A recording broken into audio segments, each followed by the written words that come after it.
Thank you so much. आप social media पे show को लाइक करते हैं, सब्सक्राइब करते हैं, शेयर करते हैं, प्लीज़ कीप डूइंग दैट, उससे हौसला अफजाई होती है। मुझे अक्सर लोग कहते हैं कि तारिक भाई शो के अलावा भी आप वीडियोस बनाएं, जो कि मैं पूरी कोशिश अब करूँगा। एक दो वीडियोस मैंने बनाई भी थी कोविड-19 के ऊपर, आई थिंक लॉन्ग रेजिडेंस पे, लेकिन अब से पूरी कोशिश करूँगा कि मैं रेगुलर इमिग्रेशन कवानीन के ऊपर आपके लिए वीडियोज़ लेके आऊँ। एक छोटी सी मेरी आपसे रिक्वेस्ट है, क्योंकि हमने एक सर्विस मैंने खुद शुरू की है जो कि हमारी टेलीफोन बुकिंग सर्विस है, और आपको पता है कि मेरा मोबाइल नंबर बिल्कुल अवेलेबल होता है अगर कोई मुझसे बात करना चाहे। लेकिन अगर आप कोई केस मुझसे डिस्कस करना चाहते हैं अपना, and you are not my client, तो मैं लोगों से रिक्वेस्ट करता हूँ कि प्लीज़ आप ये ऑनलाइन टेलीफोन बुकिंग सर्विस को यूज़ करें। इसका लिंक इस वीडियो के नीचे अवेलेबल है। आई विल बी ग्रेटफुल अगर आप इसको यूज़ करें। अगर आप चाहते हैं तो आप मुझसे रब्ता भी कर सकते हो और मैं आपको ये लिंक भी भेज सकता हूँ। बट मेरी छोटी सी रिक्वेस्ट है कि अगर आपको कोई मुझसे एडवाइस लेनी है, कोई इन्फॉर्मेशन लेनी है अपने केस के बारे में, क्योंकि आप मुझे डॉक्यूमेंट्स भिजवा रहे हैं, तो आई विल बी ग्रेटफुल अगर आप हमारी इस टेलीफोन सर्विस को यूज़ करें। उसके अलावा अगर आप मुझसे मिलना चाहते हैं, दैट इज़ वेरी ईजी। मेरे ऑफिस का number is at the bottom of the screen, या मेरा मोबाइल नंबर भी आपके पास अवेलेबल होता है। आप उस पर मुझसे रब्ता करके अपॉइंटमेंट बना सकते हैं। अपना ख्याल रखें। Thank you so much and enjoy the show. अस्सलाम वालेकुम, वेलकम टू द चैनल। मुझसे काफ़ी दफ़ा लोग सवाल करते हैं, बिकॉज़ बड़ी कन्फ्यूजन है कि EU नेशनल के साथ हमारी अगर अब रिलेशनशिप शुरू होती है ब्रेक्सिट के बाद, तो हमारे क्या राइट्स हैं और किस तरीके से हम अप्लाई कर सकते हैं, बिकॉज़ आई थिंक काफ़ी लोगों को उसके ऊपर कन्फ्यूजन है। इससे पहले कि मैं इस चीज़ को एड्रेस करूं, मैं एक और बात आपको बताना चाहता हूं कि क्यों इतने ज़्यादा आजकल ड्यूरेबल रिलेशनशिप की एप्लीकेशंस रिफ्यूज़ हो रही हैं और लोगों को समझ नहीं आ रही कि हमें क्या करना चाहिए। तो पहले मैं उस पर थोड़ी सी लाइट दे देता हूं, बिकॉज वो भी रिलेशनशिप से रेलिवेंट है, और फिर मैं रिलेशनशिप के ऊपर आ जाता हूँ। काफ़ी लोगों ने, अब आपको पता था कि जी ब्रेक्सिट होने लगा है 31 दिसंबर को, और काफ़ी लोग जो ड्यूरेबल रिलेशनशिप के अंदर थे, उन्होंने 31 दिसंबर के बाद प्री सेटल स्कीम के अंदर ड्यूरेबल रिलेशनशिप की एप्लीकेशन डाल दी। हालांकि जो EU सेटलमेंट स्कीम थी, उसमें होम ऑफिस ने, जिसको हम अपेंडिक्स EU बोलते हैं, उसमें होम ऑफिस ने ये बोला हुआ था कि अगर आप एक ड्यूरेबल रिलेशनशिप के अंदर हैं तो आपको पहले EEA रेगुलेशन 2016 के तहत एप्लीकेशन डालनी है 31 दिसंबर से पहले, और अगर आपके पास रेजिडेंट कार्ड आ जाता है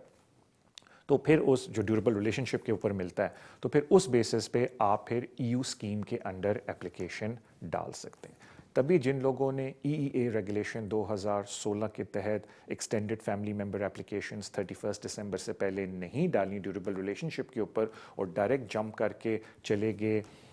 EU नेशनल एप्लीकेशंस के ऊपर, उनको ये प्रॉब्लम्स हो रही हैं कि जी वो आप जब अपेंडिक्स EU वाली एप्लीकेशंस के ऊपर, तो उनको ये प्रॉब्लम हो रही है कि जब रिफ्यूज़ल आता है वो कहते हैं कि जी रेलेवेंट डॉक्यूमेंट आपके पास नहीं है। और रेलेवेंट डॉक्यूमेंट का मतलब ये है कि दे आर सेइंग कि जी आपके पास रेजिडेंट कार्ड नहीं है अंडर रेगुलेशन 2016। अब प्रॉब्लम यह है कि रेगुलेशन 2016 ख़त्म होगी, बिकॉज अब आप 31 दिसंबर के बाद की बात कर रहे हैं। तो अब बड़ा एक इंटरेस्टिंग पॉइंट आ जाता है कि भाई ठीक है, हमसे गलती हो गई, हम लोगों ने रेगुलेशन 2016 के तहत एप्लीकेशन नहीं डाली, ठीक है जी हमसे गलती होगी, लेकिन कोई ना कोई तो हमारा हल होना चाहिए। एंड आई थिंक ये एक थोड़ा सा ग्रे एरिया है अपेंडिक्स EU के अंडर, कि ये लोग जो जिनको एडवाइस अच्छी नहीं मिली या किसी वजह से उन्होंने प्रॉपर एप्लीकेशन नहीं डाली, और अब यहाँ फंस के आके कि जब हम एक्सटेंडेड फैमिली मेम्बर हैं लेकिन हमारे पास रेलिवेंट डॉक्यूमेंट नहीं है, कि उनके लिए क्या प्रोविज़न है, क्योंकि वो काफ़ी ज़्यादा लोग इस मुल्क में उस तरह के फंसे हुए हैं। तो इससे पहले कि मैं जो बात करना चाहता हूँ कि क्या ऑप्शंस हैं, पहले मैं रिलेशनशिप के ऊपर भी आ जाता हूँ, बिकॉज एक और बहुत लोगों को एक बात का नहीं पता कि अब अगर आप किसी EU नेशनल के साथ रिलेशनशिप रखते हैं, ब्रेक्सिट हो गया और अब, तो आप अपेंडिक्स FM के अंडर आते हैं, बिकॉज EU सिटीजन्स जिनके पास लिमिटेड लीव टू रिमेन है अंडर प्री सेटल स्टेटस या इंडेफिनिट है, वो अब सारे अपेंडिक्स FM के अंडर आ गए हैं। अपेंडिक्स FM का मतलब कि अब आपको 18,600 की रिक्वायरमेंट भी मीट करनी है, इंग्लिश टेस्ट, वो सारी जो है एक ब्रिटिश के साथ या इंडेफिनिट वाले के साथ आप शादी करके रिक्वायरमेंट मीट करते हैं, वो अगर अब आपकी रिलेशनशिप बनी है किसी EU के साथ और आपने शादी कर ली है, तो वो सारी रिक्वायरमेंट आपको मीट करनी पड़ेंगी अपेंडिक्स FM की, जिसमें जो सबसे बड़ी चीज़ जो अब अप्लाई होती है, क्योंकि पहले ये होता था अगर आप किसी EU के साथ शादी कर लेते थे और अगर आप ओवरस्टेयर हैं कोई मैटर नहीं था, बिकॉज EU लॉ के अंडर वीज़े की रिक्वायरमेंट नहीं थी,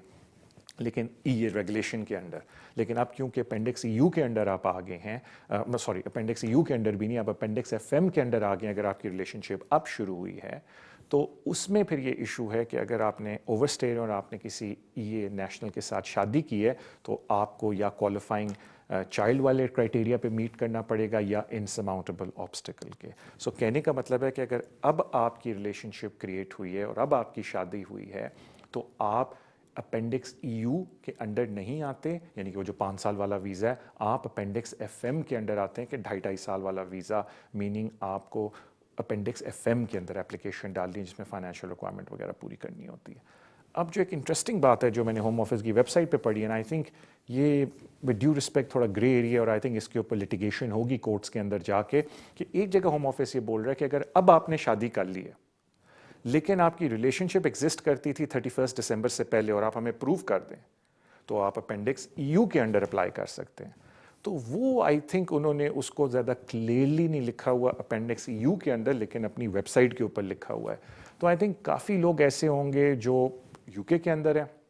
انہوں نے ابھی شادی کی ہے اور وہ کہیں گے جی ہماری منگنی ہوئی تھی, یا ہمارا جو ہوتا ہے مطلب آپ کو پتہ ہے کہ کچھ لوگ منگنی کر لیتے ہیں, کچھ لوگ لیو ان کر لیتے ہیں 2 سال سے نہیں بٹ کم ٹائم کے لیے, but they can easily turn around سے کہ جب ہم نے شادی کر لی ہے اور ہم پروو کر سکتے ہیں کہ ہماری ریلیشن شپ ایگزسٹ کرتی تھی 31 دسمبر سے پہلے, تو ہم اپینڈکس FM کے انڈر اپلائی نہیں کرنا چاہتے, ہم اپینڈکس EU کے انڈر اپلائی کرنا چاہتے ہیں. آئی تھنک وہ بڑا انٹرسٹنگ بات ہوگی کہ ان کیسز کو ہوم آفس کس طریقے سے دیکھے. تو فرق کیا ہے اپینڈکس EU کے انڈر اینڈ اپینڈکس FM کے انڈر, کیونکہ اپینڈکس FM کے انڈر وہی ساری باتیں آ جاتی ہیں کہ آپ کو 18,600 کی انکم ریکوائرمنٹ میٹ کرنی ہے, over stay is an issue, ورنہ پھر آپ کو وہ انسرماؤنٹیبل آبسٹیکل یا وہ دوسرا ٹیسٹ پاس کرنا ہوتا ہے کوالیفائنگ چائلڈ والا اگر آپ ایکسیپشنز اپلائی کرنا چاہتے ہیں, اور آپ کو انگلش ٹیسٹ دینا پڑے گا. اور اپینڈکس EU میں وہی ہے کہ کوئی انگلش ٹیسٹ کی ضرورت نہیں, 18,600 کی ریکوائرمنٹ بھی نہیں ہے فائنینشیل, اور آپ کو 5 سال کا لگاتار ویزا ملتا ہے اور آپ EU کے انڈر آتے ہیں. تو آئی تھنک یہ بڑی انٹرسٹنگ بات ہے EU لاء کے انڈر, اور آئی تھنک یہ ابھی ہوم آفس نے اگر اس پوائنٹ کو کلیئرفائی نہیں کیا تو آئی تھنک کورٹس کے اندر جا کے لٹیگیشن ہو کے یہ پوائنٹس کلیئرفائی ہوں گے, جس طرح سیلا کیس لاء میں ہوا, بعد میں کلیئرفیکیشن آئی. So I think it's very interesting جس طرح, اور یہ میں نے اس لیے ویڈیو بنائی ہے کیونکہ بہت لوگ اس چیز کے اندر اب پھنس گئے ہیں.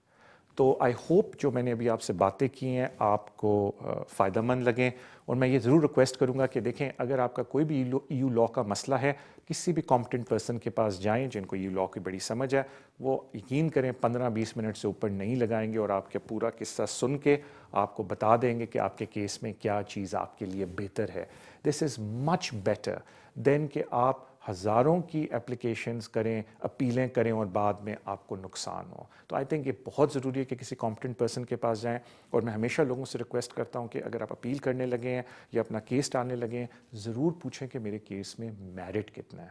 دیکھیں ایک چیز ہوتی ہے اپلیکیشن ڈالنا, یا میں اب ہر ایک کے لیے بات کر رہا ہوں, اپلیکیشن جی کوئی بھی کسی بھی طرح کی ڈال سکتا ہے. ضروری یہ ہے کہ آپ کو یہ پتہ ہو کہ اگر میں یہ اپلیکیشن ڈال رہا ہوں یا ڈال رہی ہوں, اس میں میرٹ کتنا ہے میرا ویزا ملنے کا.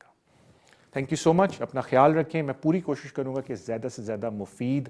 انفارمیشن میں آپ کے لیے دوں. مجھے اکثر لوگ کہتے ہیں طارق بھائی انگلش میں بھی ویڈیوز بنایا کریں, کیونکہ میرا میڈیم شو کا بھی اردو ہے اور شروع سے میں اس طرح کر رہا ہوں, بٹ میں بالکل ٹرائی کروں گا. آئی ہیو ہرڈ یو کہ میں انگلش میں بھی تھوڑی ویڈیوز بناؤں, اینڈ ان شاء اللہ تعالیٰ سون میں اس کا بھی کوئی پروسیجر شروع کروں گا. لیکن اگر آپ دیکھیں کہ میں بہت ٹرائی کر رہا ہوں کہ شو بھی ریگولر ہو اور میں یہ ویڈیوز بھی آپ کے لیے پیش کرتا رہا ہوں. جس اپنا پیار دیتے رہیں, I'll do my best کہ جتنی زیادہ انفارمیشن میں آپ کو دے سکوں میں دیتا رہا ہوں. اگین اپنا خیال رکھیں, میری طرف سے اللہ حافظ.